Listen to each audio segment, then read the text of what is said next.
मैले के हेरिराखेको भनेको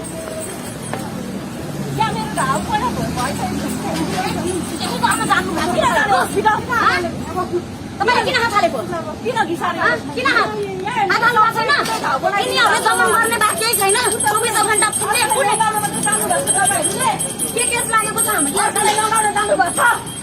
यहाँ हेर्नु है मेरो हालत यहाँ हेर्नु अब नाङ्गै बनाएर के गर्ने तपाईँसँग न्याय माग्न आएको यो तरिका यो किन उड्ने त्यहाँ दिनुहोस् यो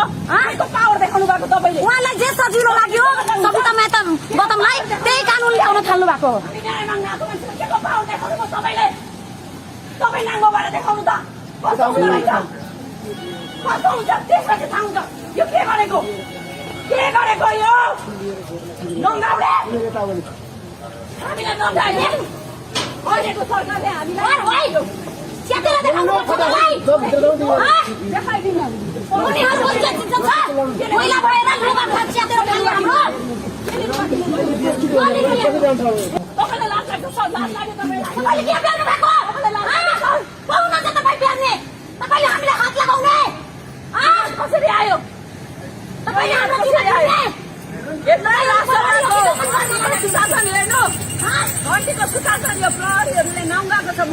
पत्रकार हुँदाखेरि तपाईँको पीडा बुझ्नका लागि सोध्नका लागि तपाईँबाट आउनु भएको थियो सहयोग पनि गर्नुभएको थियो बच्चालाई लिएर यो यस्तो राम्रो बच्चाले यस्तो दुःख पाउनु हुँदैन भनेर अहिले 5 वर्षको भइसक्यो मेरो बच्चा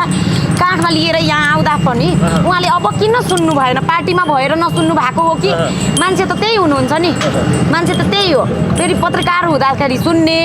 चाहिँ नेता भएपछि चाहिँ नसुन्ने किन यत्रो चिच्याएर हो पत्रकार हुँदाखेरि सम्झिनु भएको थियो अहिले उहाँले मेरो मुद्दा राम्रोसँग उठाउनु भएको छ बालेन दाइले यो चिजमा प्रेसर दिएर डिएनए टेस्ट गराउनु भएको हो त्यो पनि न्युजमा छाप आएको छ त टिचिङ हस्पिटलमा आएर यो बच्चाको यो आमाले भनेको कुरा खालि डिएनए टेस्टको मात्र कुरा हो यो हुनुपर्छ भनेर उहाँले त्यत्रो मुद्दा उठाइदिएको मान्छे अहिले कसरी सुतिराख्नु भएको छ नसुनेर हामीले यो घन्टी बोकेर आएको घन्टीको आवाज अब उठ्छ त सिंहदरबार यही घन्टीले उहाँलाई त्यो कुर्सीमा बसाएको होइन यही घन्टीले बजाएर उहाँ बस्नु भएको होइन हाम्रो आवाज सुन्नु भएन हाम्रो पीडा सुन्नु भएन आँखाले हेर्नु पनि भएन यत्रो छाप न्युजमा आएको छ ट्रोल बनेको छु हामीले पनि छोरी मान्छे भएर यस्तो सकले यहाँ रोडमा सुत्नु आएको होइन आफ्नो इज्जत फालेर यसरी चाहिँ दुःख पाउनुलाई आएको होइन एउटा बच्चाको आमा छु एउटा बच्चालाई कसरी मैले ती पीडाले त्यहाँ ल्याएँ होला त घन्टीको आवाज सुन्नुहुन्छ भनेर म त्यही भएर घन्टी नै बजाएको यहाँ चाहिँ मिडिया ट्रायल यति भइरहेछ कुरा चाहिँ के छ मिडियामा आउने भनेको के हो होइन बच्चा बोकेर किन आएको छु त एउटा अटिस्टिक बच्चालाई चाहिँ काखमा आमाले एउटा 5 वर्षको बच्चालाई जुनसुकै बच्चालाई आमाले सँगै बोकेर नआउँदा पुरानो भइदिएको भए त थुक्न पनि आउँथेन हामी थुक्न समेत आउँथेन आशा बोकेर आएको कि नयाँ सरकार आउनुभयो हाम्रो कुरा जुन पत्रकार हुँदा जुन मेयर हुँदा हाम्रो कुरा सुन्नु भएको छ बुझ्नु भएको छ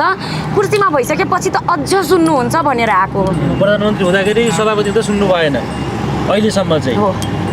पत्रकार हुँदा सुन्नुभयो मेयर हुँदा पनि सुन्नुभयो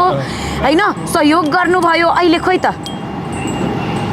अहिले मात्र आफ्नो गुनासो सानोतिनो गुनासो एउटा यत्रो टाढा मध्य प्रदेशबाट आएर होइन यहाँ गुनासो आफ्नो राख्नु आउँदाखेरि रोड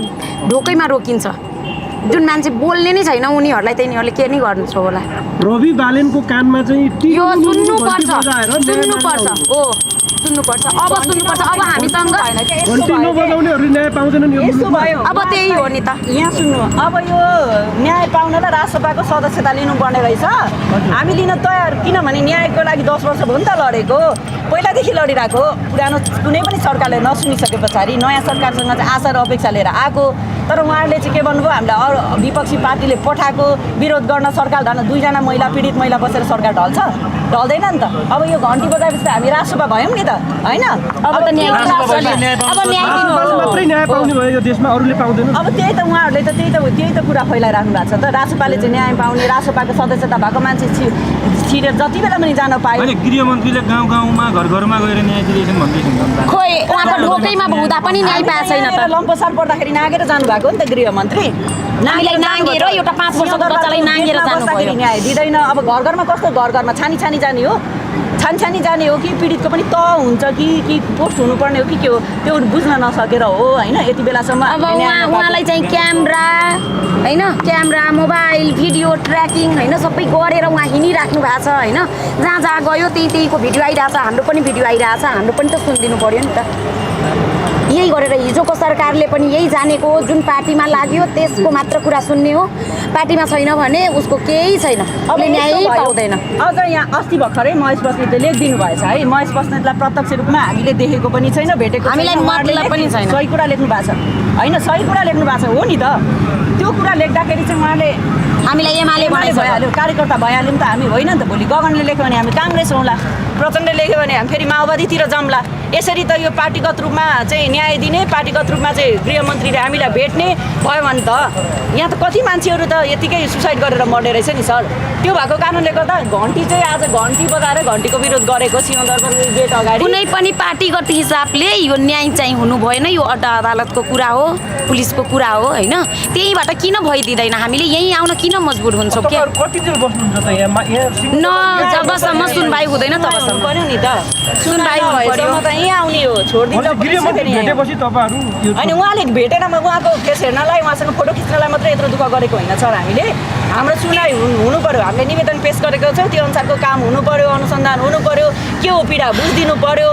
अनुसन्धान त हुनु पर्यो नि त जबरजस्ती लिएर थुन अथवा कसैलाई के गर मार्दै भनेर भनेको छैन अनुसन्धान गर्नु पर्यो गृह मन्त्रालयले गर्न सक्ने काम हो गृह मन्त्रालयले गर्नुपर्छ भन्ने माग हो सुदन गुरुङसँग फोटो खिच्नको लागि अथवा मन्त्रालयभित्र छिर्नको लागि होइन गृह मन्त्रालयमा छिर्नको लागि कसैले रोक्न सक्दैन यहाँ हामीसँग आन्दोलन गर्ने 10-12 जना साथीहरू सांसद हुनुहुन्छ दिनै एउटाले पास नयाँ पठाइदिनुहुन्छ त्यसको लागि समस्या थिएन सर तर सुनवाई हुनु पर्यो